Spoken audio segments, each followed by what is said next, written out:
बोली बोली हंस वाली मैया की। बिना वाली अंबिका रिकॉर्डिंग स्टूडियो मारा देखला कमल या सोन हे बिना वाली बड़ा निक लगा कमल या सोन हे बिना वाली दरसन बड़ा निक लगा कमल या सोन हे बिना वाली दरसन माई दरसन माई दरसन दया करा माई छुए छी चरण हे बिना वाली दरसन बड़ा निक लगा कमल या सोन हे बिना वाली दरसन हे बिना वाली दरसन हे बिना वाली दरसन बड़ा निक लगा कमल या सोन हे बिना वाली दरसन धूप धूमन जलैबा अगरबत्ती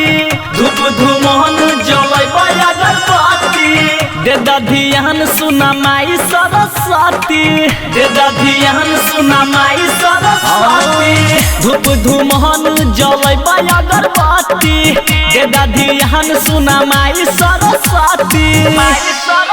झूमे तोहरे से धरती गगन हे बिना वाली दरसन बड़ा निक लगा कमल या सोन हे बिना वाली दरसन